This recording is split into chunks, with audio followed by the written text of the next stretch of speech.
Good Friday morning, guys. My name is Jerry Miller, and thank you kindly for joining us on Real Talk with Keith Smith. This show is archived on realtalkwithkeithsmith.com, and it's the intersection or the crossroads of local government, of the economy, of politics, of housing, of water, of data, of living here in Central Virginia. And I think today's show is an absolute microcosm of that. Keith Smith is a gentleman that's been in this community since 1987. Yes, I used the word gentleman, Keith Smith. And it wasn't 1887. He was surprised off camera that I called him gentleman right there. He's my friend, and he has put a panel together that is one of household names.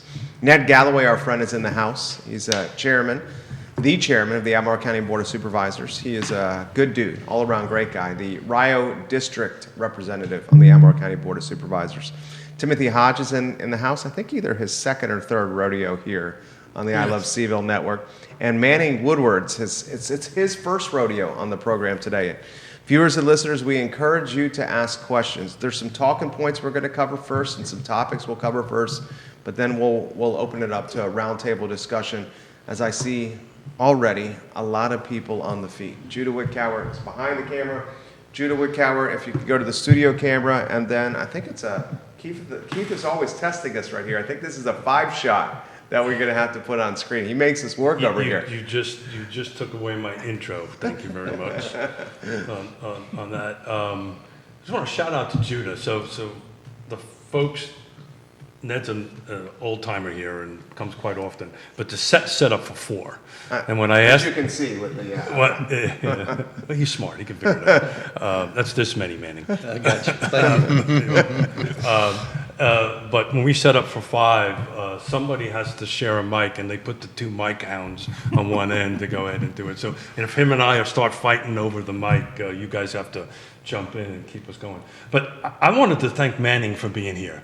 And this is the first time I had Louisa at the table, so I was really excited about talking about Louisa and talking about what's going on over there. And you guys are crushing it.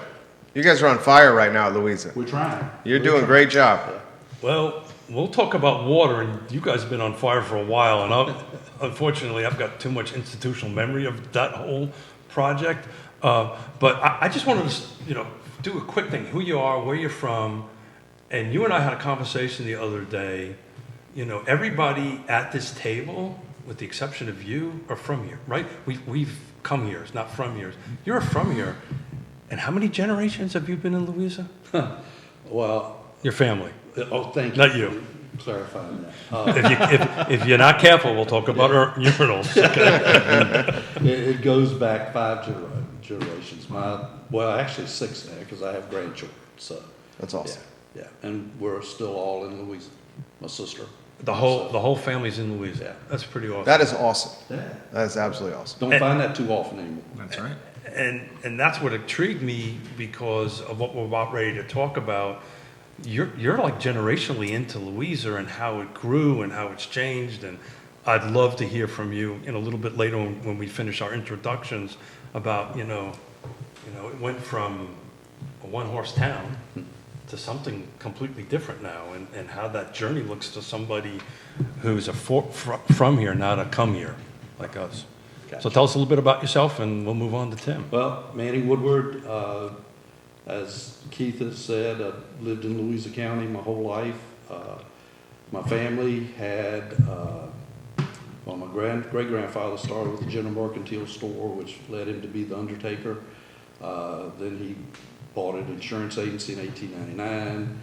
The funeral home went through my dad. I broke that. It was sold. But I kept with the insurance agency, and my oldest son took that over about 3 years ago and is purchasing that from me, thank goodness. And so Good deal, bad deal? Oh, it's a good deal. It's a great deal. I mean, he's Keeps in the family. Grown it tremendously. Yeah. And I mean, that 5th generation Good. in one business, you just don't find that. Yeah, you don't hear about that. So we're very proud of that. Yeah. Tim?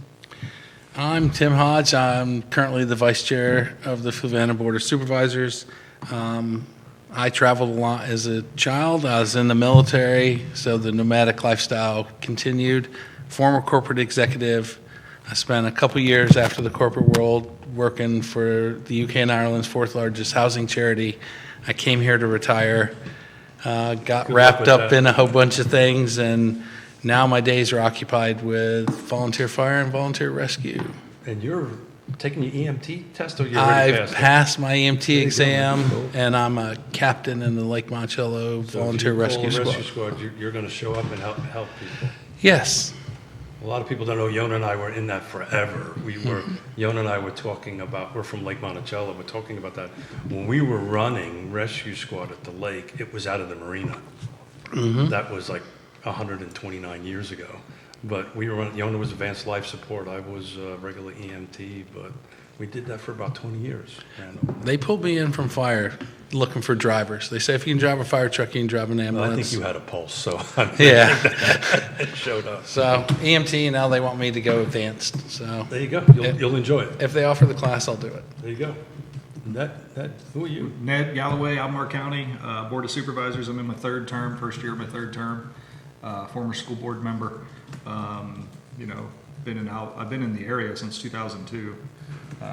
So I came, you know, I think a common story, came here to attend UVA and found that this was a great place to live. So that was that decision that kind of changed some career choices, but been here since then and involved in, as you all know, local boards. And I'm thrilled to have you guys here. You're the third Fluvanna supervisor I've had the pleasure of being on the show with, and having Louisa here, because we get Jesse on here, but I think it's great that folks get to see the different counties mix like we do at our roundtables, but do it in a way that can be, you know, a little bit more public facing way. So this is awesome.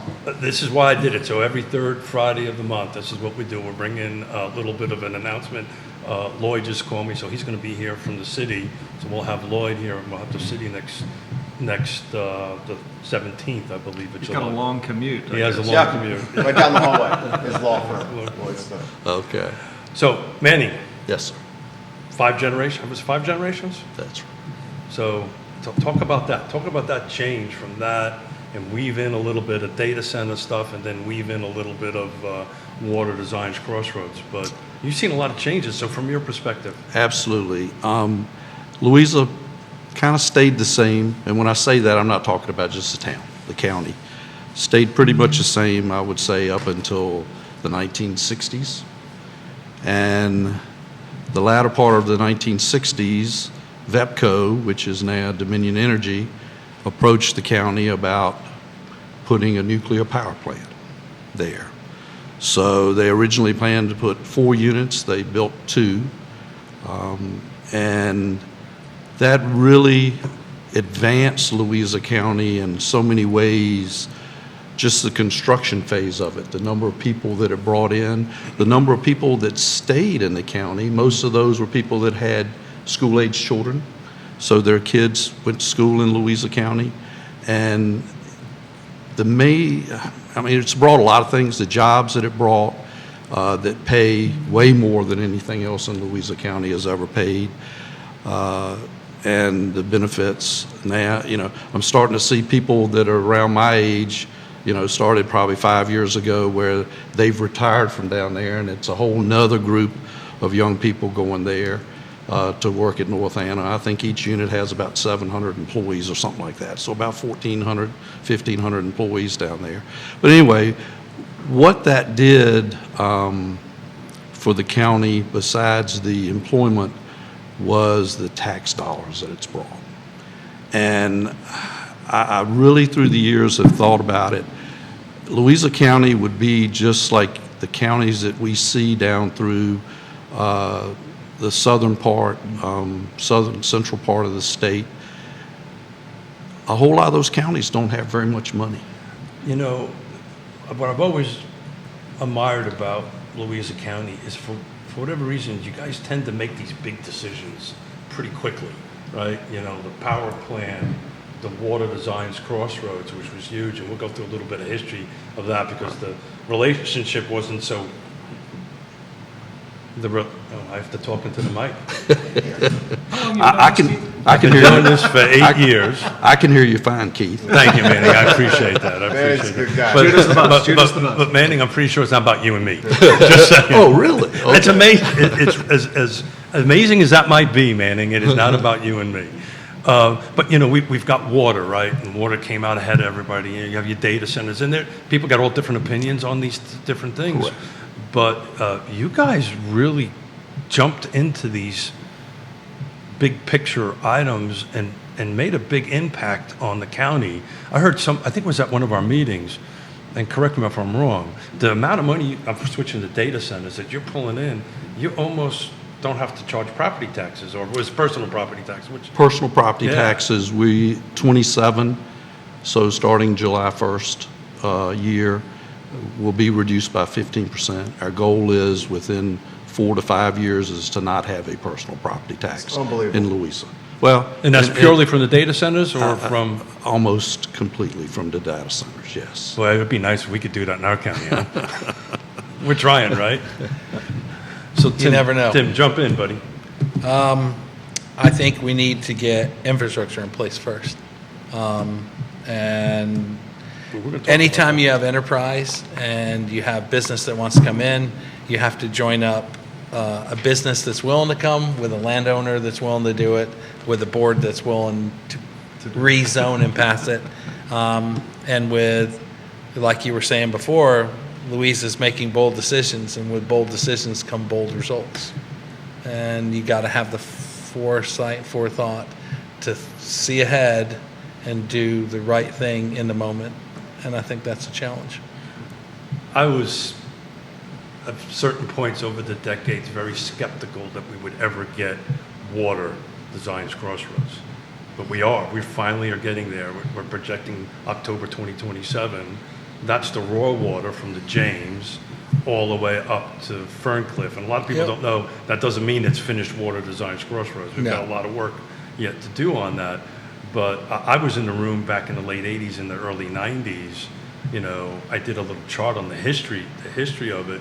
You know, it went well, then it didn't go well, and it went well again, and then all of a sudden we're here. Talk about, from both of your guys' perspectives, the regional impact of getting water Designs Crossroads. Well, the water allows the growth that you want to have. It also, both counties realized a long time ago that the James can provide that stable water that you need, and getting that in was important, because right now our water is taken from the correctional center, what's serving our area up there right now, and there's a limit to that. 120 gallons, 120,000. 120,000 gallons. And it's slightly less than that, and they draw from a creek, so there's only so much they can draw out. The James gives an opportunity for both counties, and had it not been for the partnership, Fluvanna County definitely couldn't have done it on their own. And a lot of times working with another locality allows you to do larger, grander things that helps both. It's a symbiotic relationship. That regionalism. Well, I mean, I was just listening in on water because Albemarle's whole growth area, rural area situation is set up based on where the water can go. And it's a fight to move a pipe from one side to the other. And that's a specific land use approach. And to your point, because that's how the growth comes, well, that's how you also keep the growth from coming to certain particular areas. So it's interesting to hear how you all think about it in that context. To just bring some business and to bring some stuff like that in. The regionalism, I think there's a lot of issues that have happened over the last 4 or 5 years that are just different than my first couple of years on the commission and here, that whether we've liked it or not, the issue has just become one where it's like, oh, it's not just us, we got to contend with this at some point. It might be a different urgency level for different places, but we've, affordable housing, obviously, for everybody. And it's always interesting when Jesse or somebody's on from a county that's predominantly rural, and sometimes I think Albemarle, we forget how much there is still just rural Albemarle. In all of it, forget the land use planning designation, but rural housing and affordability is a very different problem than our urban ring and what the city of Charlottesville deals with downtown.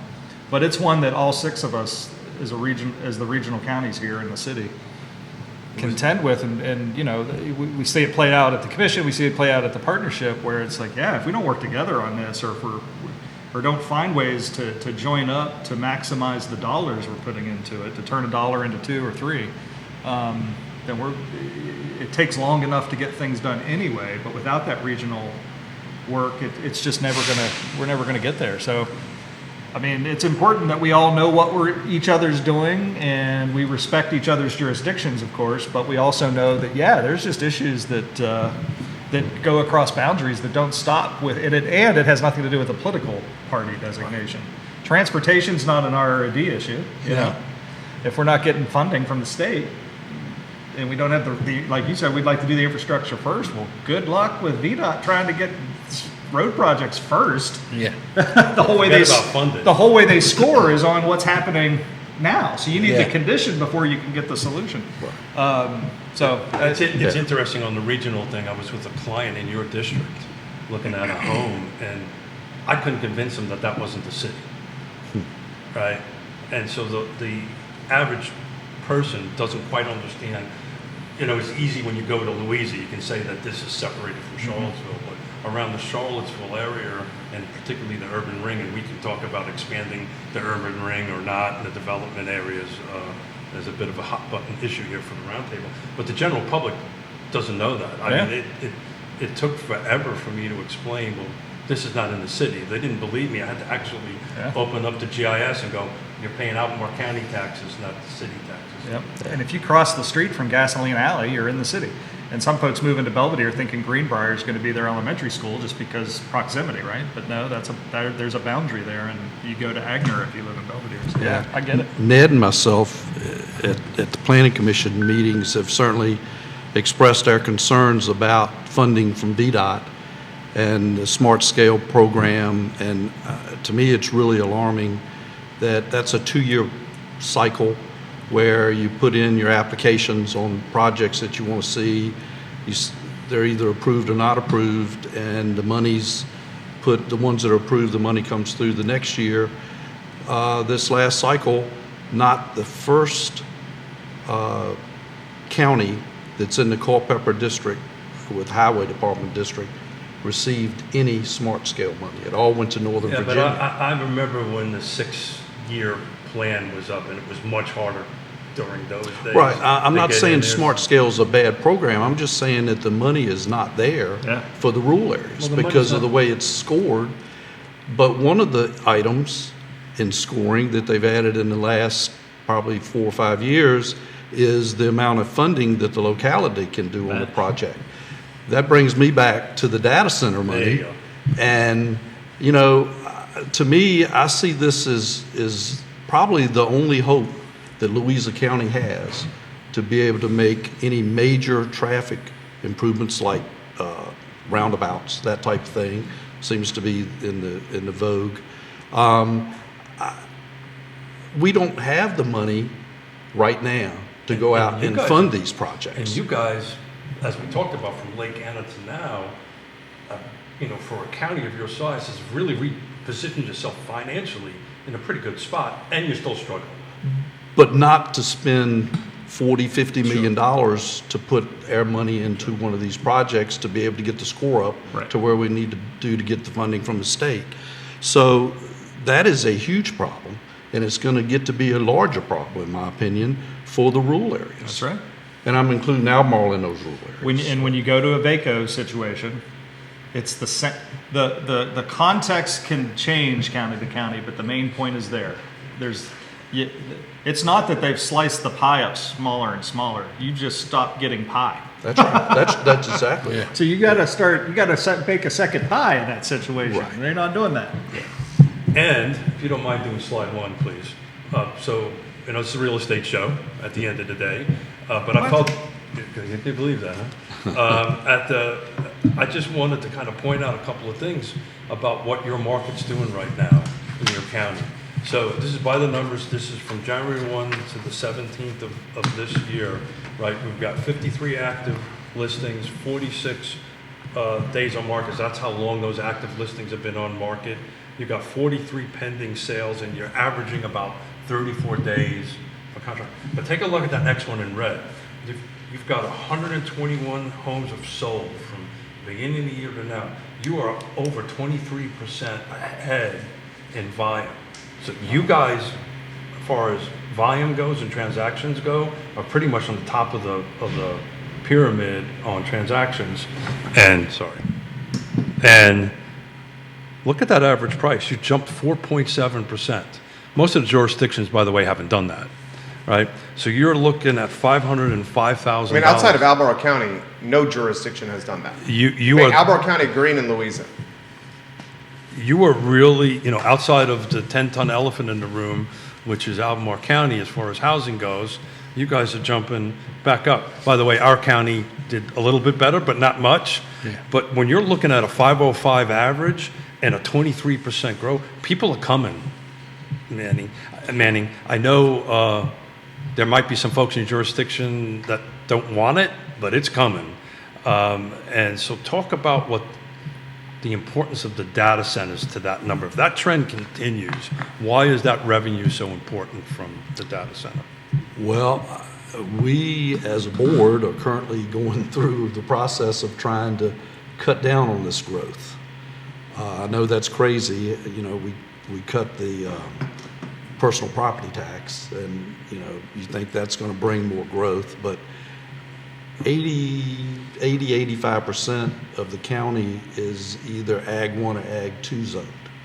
So by getting the money in from the data centers, it really cuts down on our need to add more housing. Sure. Because as we know, more housing means more children that we have to educate, more schools. Am I allowed to push back? Well, See, I like this guy already. Yeah. I like this guy already. I understand that in the Lake Anna area originally, Yeah, sure. very much so, there weren't the average number of kids So in a house. I do need to just quantify my numbers real Okay. quick, Manny. So I use car MLS. Louisa's split with two different Yeah. MLSs. So that this is just the car side of it, right? So, the Fredericksburg side of it and that kind of stuff is not calculated. Okay, so Lake Anna calculated. wouldn't be in these numbers. No, That that's would not be true. That's not true. A portion of Lake Anna. Yeah. I would think that would skew, that 505 has to include Lake Anna. So because for where there are we're sitting, so right. many $1 million homes down there being sold. Well, I think a lot of the this is skewed by Spring Creek. Yeah, I would think. Yeah. Well, Certainly the Charlottesville number. Yeah, right. Well, 57.9% of that number is in Spring Creek. Yeah. But the data center money will allow us to cut back on growth.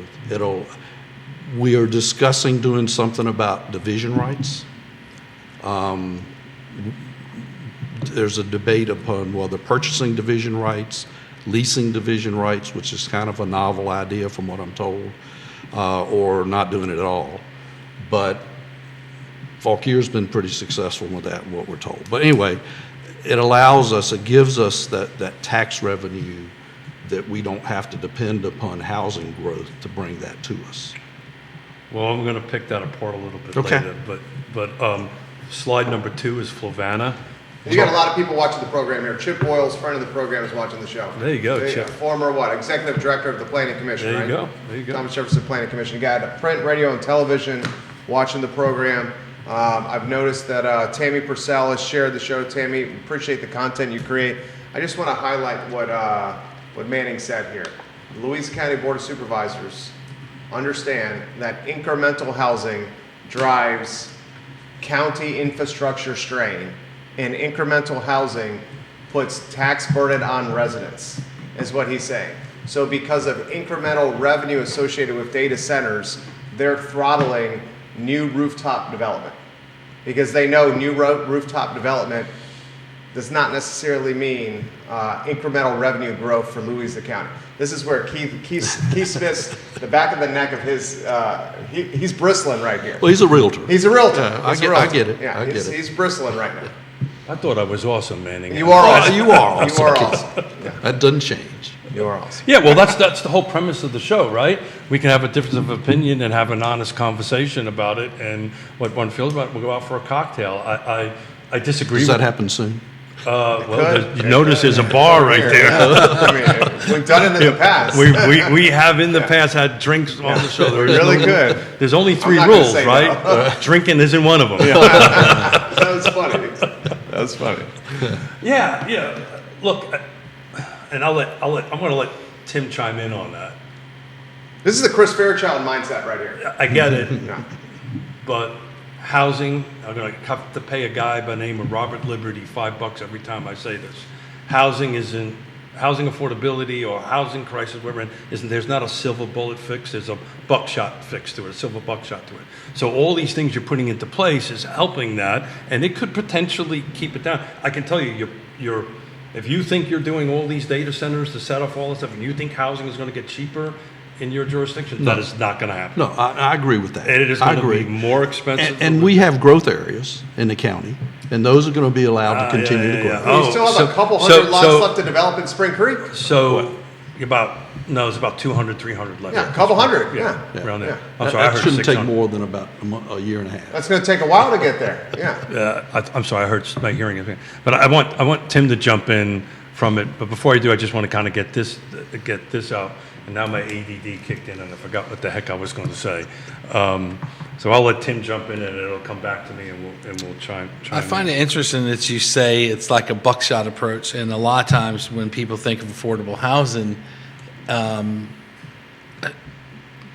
the best way to explain it, sometimes you can build $1 million homes, and you're like, that's not helping affordable housing, but in a way it does, because as people move up the property chain, it frees ones at the bottom Well, end. statistically, it's accurate. Yeah. It's statistically, it's accurate. But, and then, you build apartments or other ones, and then you have people come out, oh my God, it's a monstrosity, it's horrible looking. But I think you're right. I think you need it at both ends. And talking about growth or your economic development, the other stuff, it may not reduce the prices, and you contend that it may increase them. I contend that it slows the rate of increase. Well, the market does Yeah. that, right? So the market will stabilize that as we move along. And But demand drives demand the drives prices. it. Look, we're simply underbuilt, Yeah. right? We just don't have enough houses to have, and as long as that's there, there'll be a pressure on housing pricing. Yep. And moving. But you want to jump in on this? Well, I mean, we see it in Albemarle. The cycle that you talk about theoretically is correct. And I'm sure it's happening in some places. But not when the re-entry, the cycle can't happen because the base Yeah, the base is too high. is too high. So all of the price increases that are happening, I mean, if studio apartments are going for $1,950, a Yeah. studio apartment, right? And all of your back in the day $300,000, $400,000 homes are now going for $800,000, $900,000. So you cut off any ability for whoever those folks that would meet the theory Yeah. just can't be in the county. Because they can't get on that bottom rung of the housing Can't ladder. afford it. Yeah, so, I seen it firsthand. My son was looking at moving from England, and he was looking at the prices. He's like, I got a better chance of getting on the property ladder over there than I do here. In The England. wages are higher, Yeah. and so it's easier to get on that bottom rung.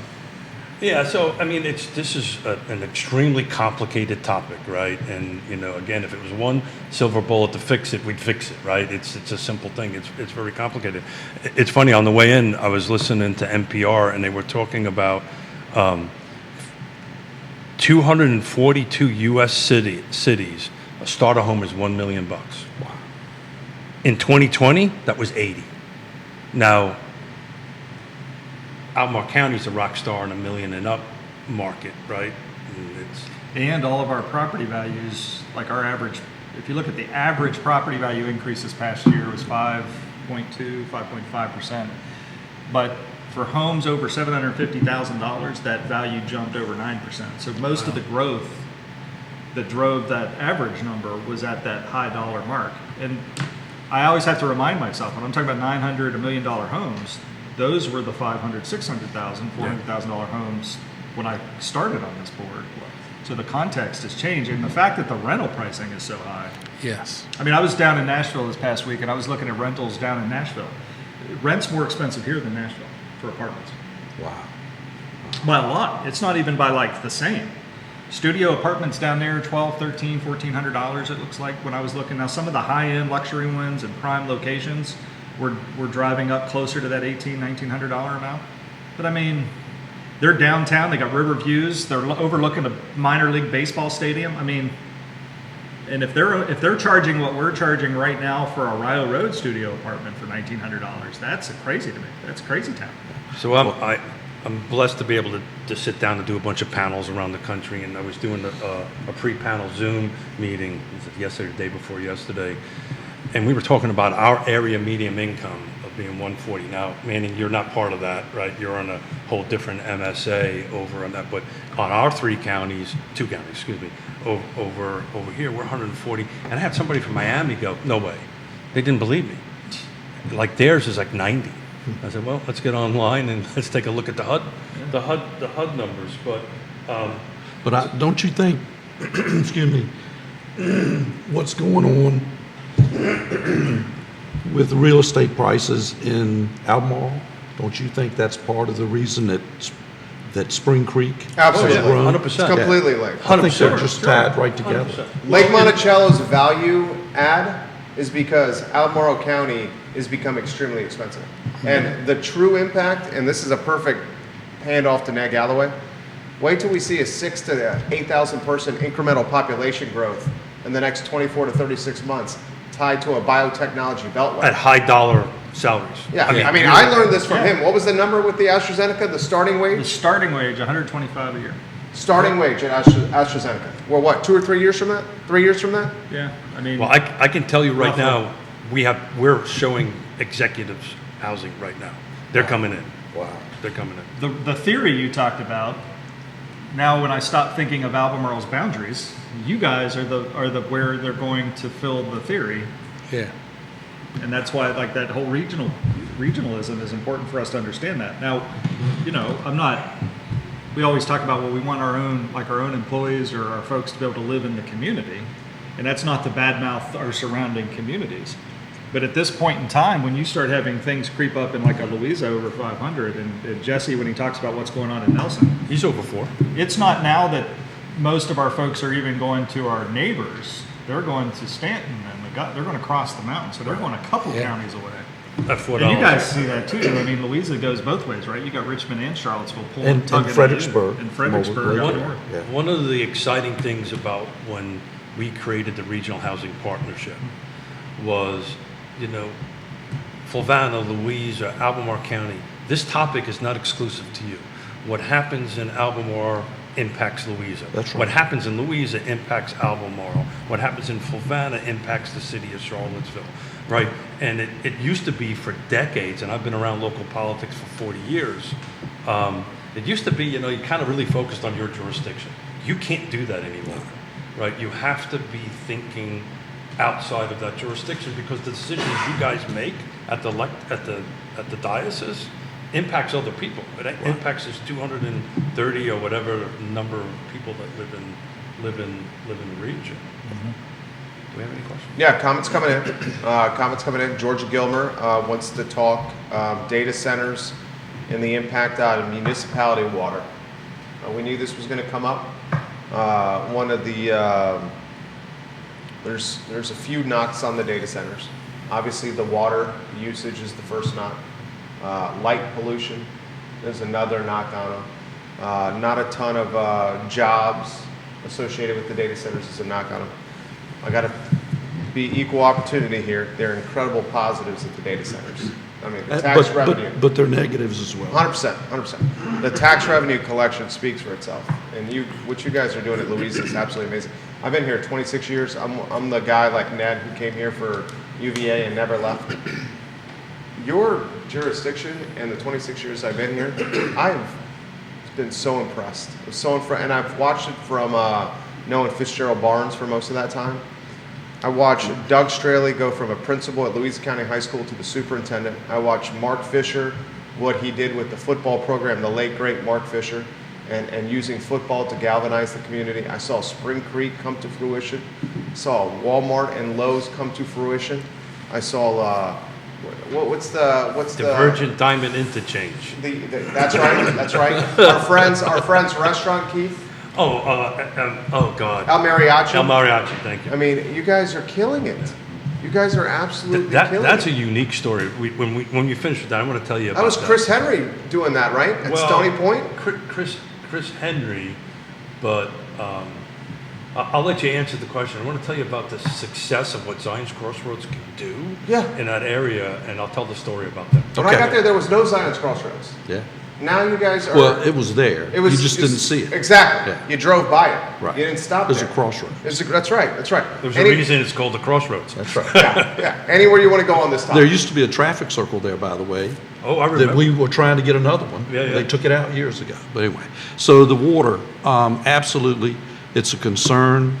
Amazon, thank goodness, keeps doing studies. They keep making improvements to what they are putting in their data centers to be more efficient, to use less water. We are certain that the Northeast Creek Reservoir, which is where the water is going to be drawn from, which is also the water that's used, the drinking water, once it's treated, for the towns of Louisa and Mineral, the high school, the middle school, a new elementary school that we're getting ready to build in the next 3 years. So we're definitely very concerned about that. But the numbers of what's in the reservoir, this tremendous drought we're in right now, we put water restrictions or water warnings, restriction warnings. The restrictions aren't actually in place yet, but for Zion Crossroads, because they use springs, and for the plant that we have at Lake Anna, because it also uses, not springs, it uses wells, also uses wells. The reservoir is there, it uses surface water, and I believe there are maybe some springs also that help feed into it. But it has remained in good shape. So it's been a test on what the predictions have been on what we can do. But it is a concern. We are in discussions. I won't say that they're advanced discussions at this stage, in realizing that even without the data center situation, it is not good to just have one water source for the central part of the county. So somewhere along the line, I can't say 2 years, 5 years. I would certainly think within 10 years. Not 40. Probably not 40, and I wouldn't have to worry about it at 40, but a lot of people would, that we're going to probably wind up building another reservoir somewhere. And, you know, it takes time to get permission, Just like Green permitting, County. and all that. So, and I definitely think this has brought that to light, that it's just not a good policy to depend upon one water source to be your... Can we just go back to basics? Exactly how many are you building? Where are they located? Okay. And are we having any more coming? Absolutely. The first campus for Amazon is being built down next to the North Anna Power Station. They call that their North Anna campus. 7 data center buildings on that campus. One is completed. Second one's getting ready to come online probably by August. They don't come online all at one time. They stage them. So, you know, I think they're split up in something like 12 divisions, and 3 come on, then another 3 or whatever. Those currently, because the raw water is not down to them yet, so that will be by February of 27. That will be, so they're going to use well water to start. That's what they're using on the one that's already in operations. But they only have to use water for cooling when it reaches 88 degrees or higher. So most days... That's air temperature That's or? ambient temperature, Got it. yes.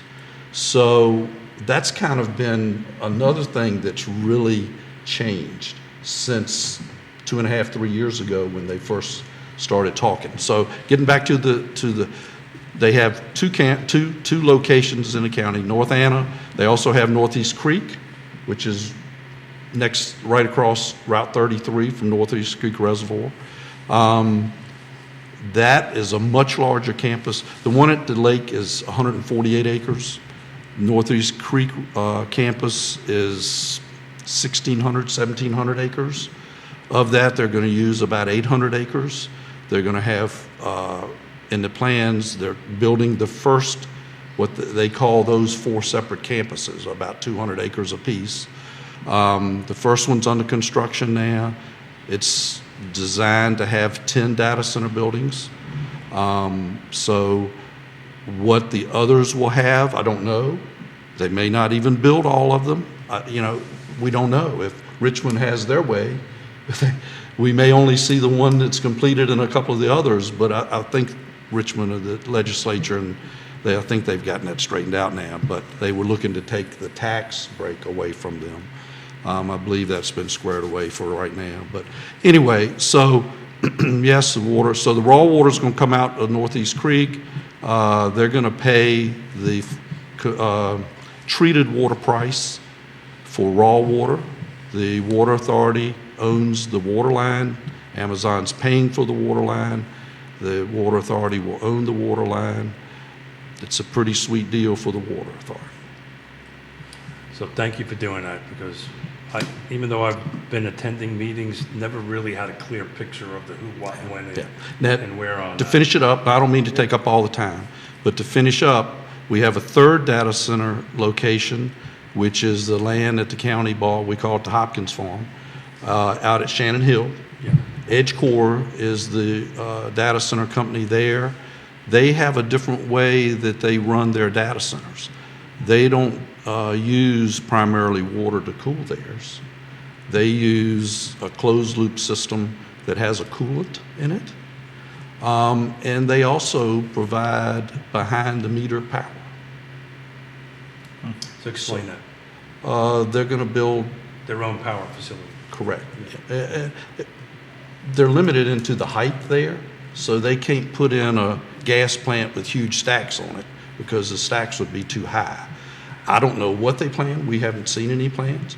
I would assume that there'll maybe be smaller gas plants or something, maybe small modular reactors. I don't know. You'll find out, 'cause Those are way off. But we haven't seen any plans from them yet. But they will be behind the meter, so they're going to produce their own. So EdgeCore, 2 of the main complaints about data centers, they don't do. Their business isn't run that way, their buildings. So 2 out of water, 3. No power draw. That's correct. Yeah, So water, Zions Crossroads. Thank you for doing that. absolutely. Yeah. Water, Zions Crossroads. You're taking over my spot at the commission, and a couple of years ago, I kind of brought up a discussion and made a motion, and it kind of got a little pushed back because water wasn't yet at Zions Crossroads. But one of the things I proposed and threw on the table was Louisa and Fluvanna creating some sort of joint economic development authority that would, because on our side, we don't have a lot of property, No. right? Our growth area is rather small over in that area. So one of the concepts of an authority was as though we'd work together collectively to do that. So one, what do you think about that idea? And then secondly, we're going to have rural water to Ferncliff sometime in October 2027. My assumption, very shortly after that, we're going to have water to Zions Crossroads. Those of us in the developer space are already planning for this that far out. So what would you like to see in Zions Crossroads? So authority, and what is your vision for Zions Crossroads? I think, well, the people in and around the northern part of Fluvanna County would like to see another grocery store. We've got one. They want another one, and we thought we were going to get one in and around the lake, and that fell through. And then we thought we were going to get one where the Wawa's going. That fell through, but when the Wawa got announced, everyone got excited. So, no, I think a grocery store. The biggest fear of my constituents that live up along that 250 corridor is with the industrial development. So the recycling firms, the trash firms. Don't use a lot of water. They don't use a lot of water. However, there's a lot of litter on the side of the road, so they automatically assume it's the trash trucks. And I've spent many a days parked near the county boundary following trash trucks, waiting for trash to come out. And 9 times out of 10, it falls out of the backup back of pickup trucks, unsecured trash loads going to those places. And in a recent meeting, we asked the sheriff if they could send a patrol up there occasionally, watch, and ticket people for unsecured loads. But yeah, the people up there would rather see more restaurants, things like you see on the Louisa side of the boundary. I know there was a talk one time, wouldn't it be great to have a bowling alley? Well, we got one bowling alley in this area, and quite often you go in there outside of league times, and it's not really that packed. So Oh, there's, well, not packed, yeah, for Yeah. outside of league time, yeah. Yeah. So whether it could survive out in Fluvanna County. Not a chance in heck that bowling alley would survive in Fluvanna. No. Not a When you chance in I'm consider not so the, sure the one in Albemarle. Barely County is survived Yeah. the one in Albemarle. surviving. yeah. I don't know that any bowling alley survives without the league. That's right. Yeah. That's right. Yep. So, but restaurants, commercial space, we've got some going in, less industrial. So back on this regional conversation, I can encourage, I think, there's an organization, you're about ready to sit down that's built to do this. Yeah. Built to plan this and built to set it out.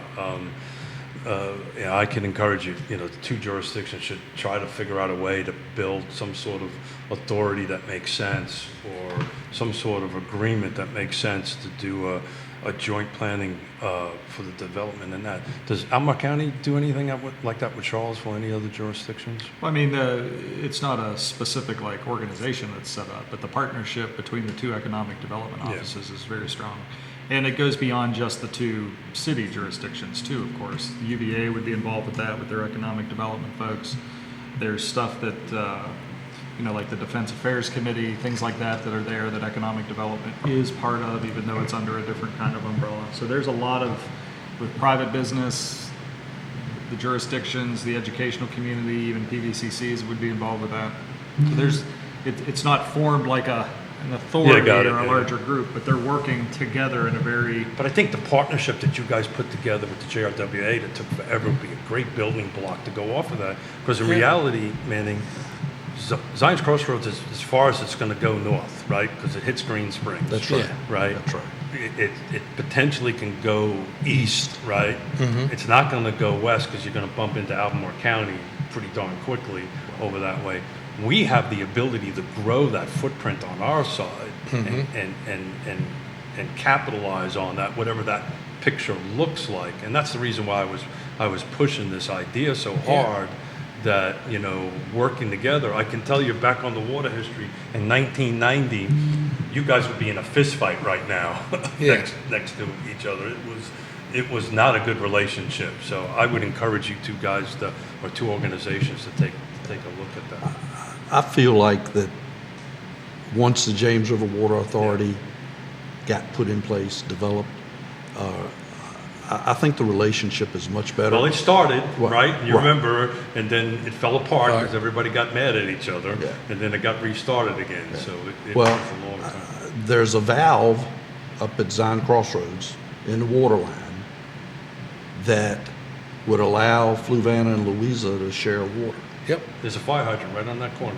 And my understanding is that it's really close to signing an agreement to sharing water as needed, like a fire situation. Well, the that type of thing. JRWA is set up that we get 400,000 gallons of that, 4 million. Yeah. Anything above that is a whole different Well, deal. I mean, at the most recent board meeting, we approved a certain amount of the water in our tank to send to Louisa temporarily. And there's provisions that if the Wawa and more businesses go in and we need it, given notice, that'll come back to us. But it helps us with the circulation issues inside the tank, and it allows them for the water they need right now, right here, right now, and it's surplus to us. And I'd raised it several times, if we have surplus water, if we have to discharge it or do whatever, I'd rather give it to, pool filling companies, spa filling, sell it to Louisa. And there is a metered We're not connection. going to give them water, we're going to sell it to them. Yeah. That's right. Correct. Just- That's right. At the going rate. It's a bit of a joke. Yeah. So, And also, I mean, we need to do some just regular maintenance on our tank. yep. And it's something, I don't understand how all that works, but it's something about the pressure, making sure everything's Yep. pressurized. Not necessarily that we need to use the water, but to make sure that it pressurizes, keeps our lines pressurized. And that came up in our meeting. They have their water tank, we have our water tank, and when you have to service one, if you have a valve, they can cut their tank off, do maintenance, interior work, pump work, whatever, and their side and our side still has water, and vice versa when we have to do the maintenance on it's ours. kind of basic water design. Yep. If you know, I live at the acres. When Lake Monticello loses water, we never do. 'Cause Yeah. we have a loop system, and we just, the aqua just valves it off, and we never lose water. Well, as a firefighter, our Yeah. chief has been trying to get looped water systems because in certain places, when a pool company hooks to a hydrant or we hook to a hydrant to fill an engine or a tanker, it'll drop the pressure in Food Lion or in a daycare center, and then the alarms go off because it thinks the sprinklers have discharged. Well, I built a $450,000 pump station Yeah. that they should be connecting to, but that's a whole different issue. Got any? Comments are coming in. Can the panel talk about regional transportation solutions? That's one that's come in.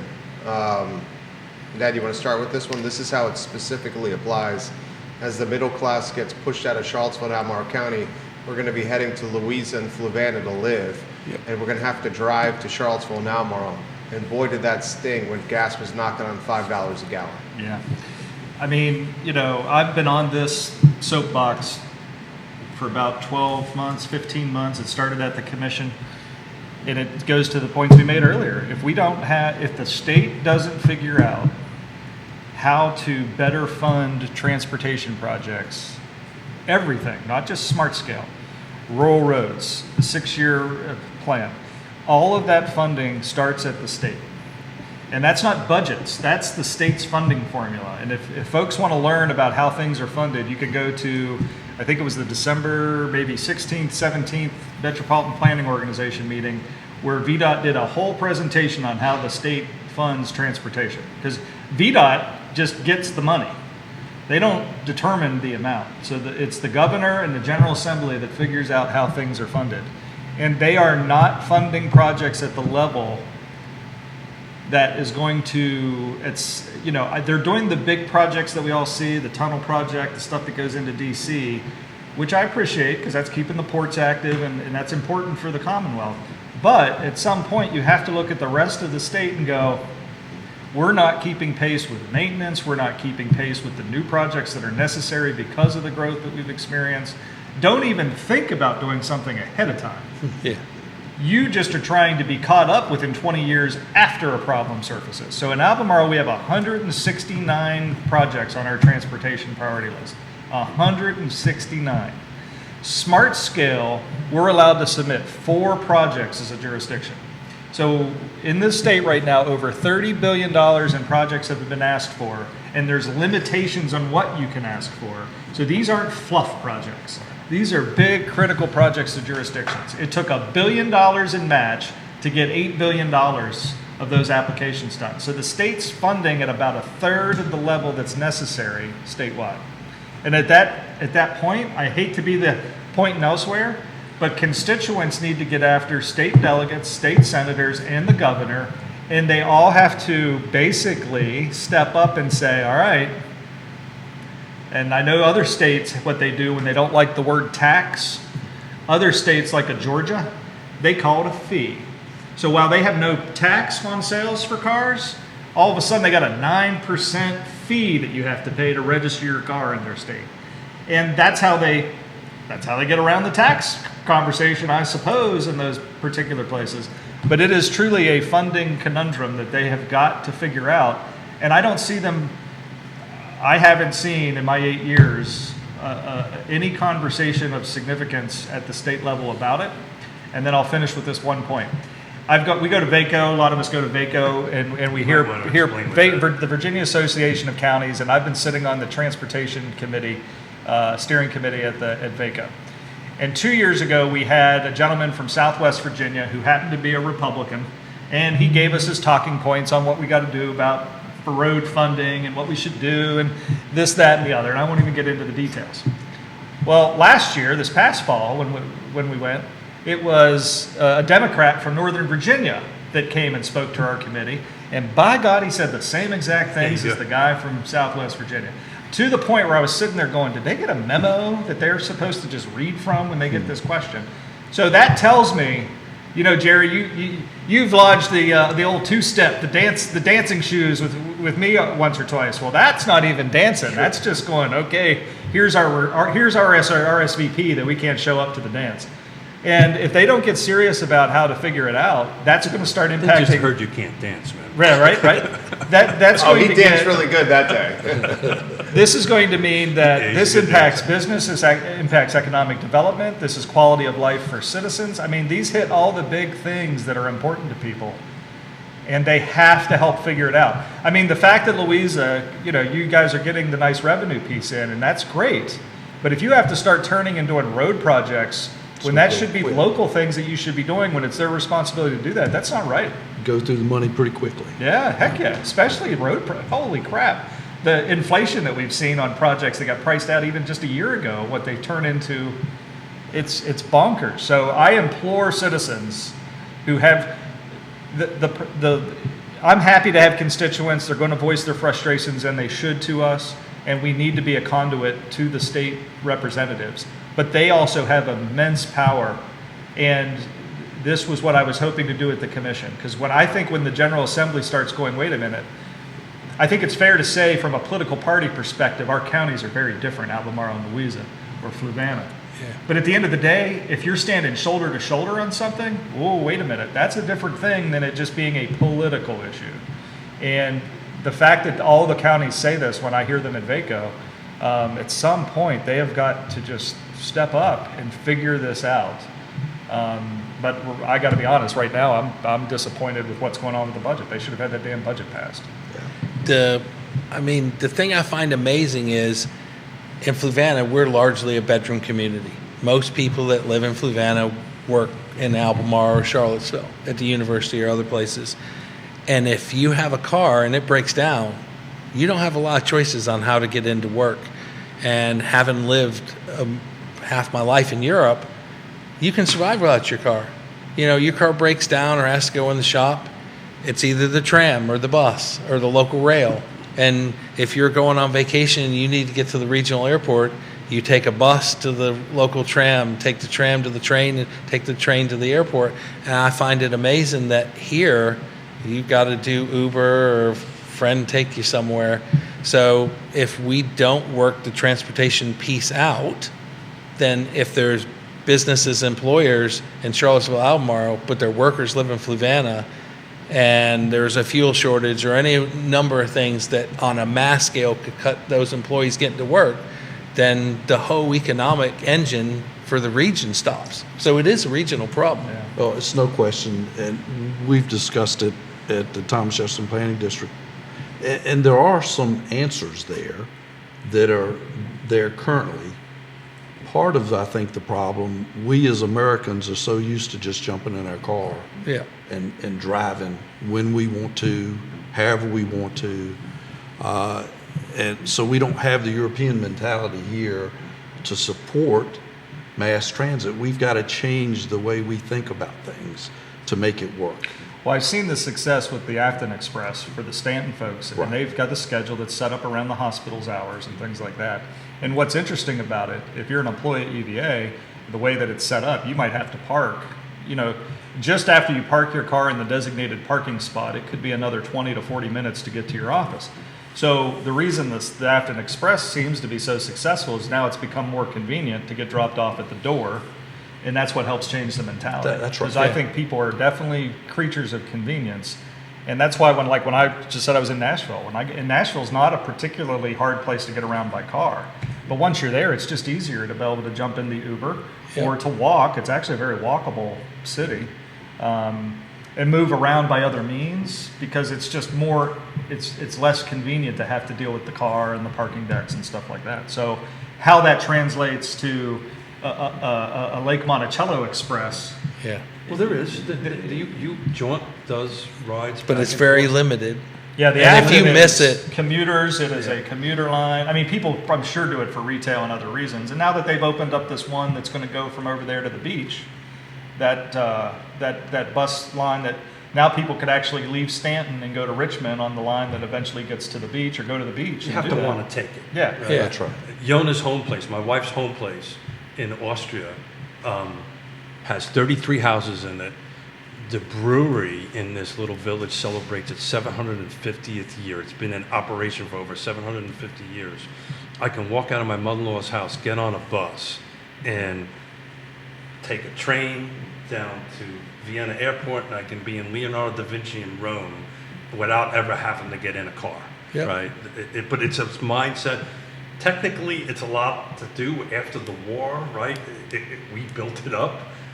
Part of the problem we have here is the right-of-ways are gone, right? Yeah. All these rail right-of-ways are gone. And I had a client in the vehicle on yesterday that was from Britain, was UK, and I was trying to explain that the rail system is actually owned by companies, freight companies, and Amtrak just gets to use them, right? It's a whole different thing. But I want to talk traffic in our county a little bit, and I'm working on a slide for this.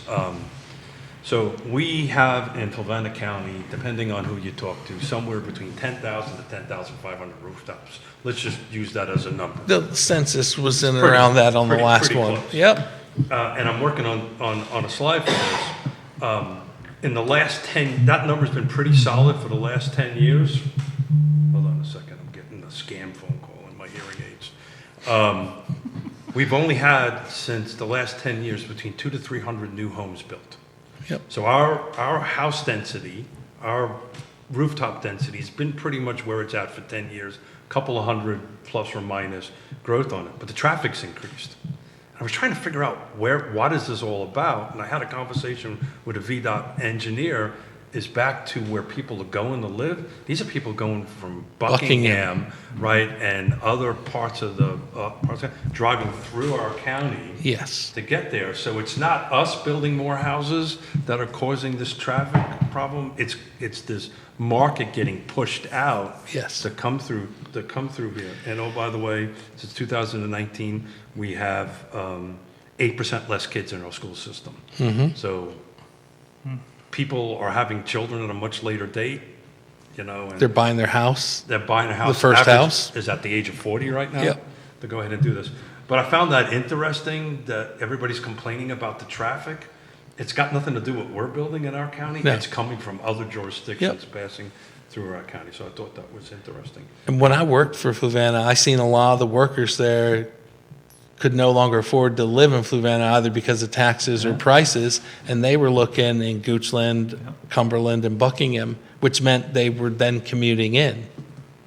Right, and Nelson's talked about that, where Yep. their folks don't live in Nelson, they're coming from south and other places into there. But, and all the people that do are going somewhere else to work, so it's this constant cycle that happens every day. Well, we've got Jesse coming in on the 17th, and this is always a fun show when Jesse's here. But they just purchased about 700 acres in Livingston, and I wouldn't be surprised if the whole data center question comes up over there to offset. They've lost 15% of their student population since then. They're down to 1,400 plus students in their school system. Yeah. We've got, I think, 1,600 and some in our high school, Yeah. which. No, you're on the plus side of students. You're the only jurisdiction. But it's really hurting Nelson. And speak- Weldon Cooper's projecting Albemarle County's student population to diminish as well. Yeah. Well, it's just history. I mean, it's just across the nation. People just are not having children. Speaking of Jesse, he sent me a text that Congressman Guire got you all a fire truck. And we were wondering, like, well, wait a minute, of all the counties around here, We're not discussing that. we're not discussing that. It's like, well, we think Louisa County should be able to afford that Hold it, fire Manny. truck. What happened to transparency, man? Out the window. You can blame Congressman Guire for that. He posted that, and then it was shared, so I guess it's public knowledge. His one of his campaign managers briefed it in the Fluvanna Library last night. That was one of the things he brought up. I was like, interesting. Being a volunteer fire guy, I'd like a fire truck. Any hot questions? Oh, to no, we ask? covered it. You guys were great. We covered it. Absolutely. So we're a little bit over time. As I told you, Manning, these things go pretty quickly. That's awesome. Thank you for everybody doing it. Thank you finally to getting Louisa at the table. Thank you for agreeing to do this. Thanks for the invite. For those out there watching, that was a big ask, so thank you for doing it. I know for you to sit here and do this meant a lot to me personally. Tim, I think the world of you, and unfortunately, this guy I got to hang out with on a regular basis. But Ned and I are anxious for Tim to come on. Yeah. It's going to be a huge upgrade. I think it's important, and you know, folks, when we're talking and having different conversations, and it seems, you know, just I'm talking like Albemarle business. It's helpful to have an understanding of what's going on in these other counties, because you know, decisions we make in our respective jurisdictions do impact what's happening around us. So I learned great things today. So Of my 15 years on the commission, I think my number one, hey, good job, Keith, was instituting the roundtables. Yep. So that was you? That was my idea. It's a great idea. You know, I just felt this was a great opportunity for crosstalk. And I'm glad it happened. And it finds out that even on our corporation meeting yesterday, those folks are doing it. And by the way, generally you don't have public at the Thomas Jefferson Planning District. You might just have one, and I'll be the heckler in the side of the thing. You know. But anyway, I just want to thank everybody for doing it. Thank for everybody watching. I know folks at Louisa were asking a lot of questions about the data centers and water and stuff like that. I hope they got some of their answers for it. And Tim, thanks for showing up, man. Anytime. And doing this. We appreciate the panel. For those that are asking, the show will be archived on realtalkwithkeithsmith.com in its entirety. And this right here is what the network and the show is all about, long-form content and talking about information that's important to the community, that's local to Central Virginia. Judah Wickower moves some mountains here. Amen. With a 5-person set. Thank you, Judah Wickower. The I Love CVille shows up in 59 minutes. Thank you kindly for joining us, guys, on Real Talk with Keith. Well, hold on a second. I just realized it's Father's Day this weekend. Everybody all got anything interesting planned for Father's Day? I'm running rescue squad. Oh, there you go. There you That's go. awesome. No, I don't. Ned? I don't know that it clicked that was the case this session. It's Shouldn't say Sunday. that out loud. Sunday. It's Sunday. Yeah, you're right. Yeah. Well, I don't know. I might. I don't know. Well, I'm doing a 2-day ride from my office down to Roanoke. I need a support vehicle. So if anybody's looking to pick up an old Sounds guy- like John McGuire can get you one. That's right. Yeah, there you go. Contact the congressman. good closing There comment you go. Keith Smith's doing riding to Roanoke and back, folks. with a couple of 30-year-olds. For fun, he's doing That would be fun. Judah Wickower, The thank other you. F word. So long, everybody. Hope you have a good morning. Take care. Thanks, gentlemen. He'll let us know when the mics are off, but thanks.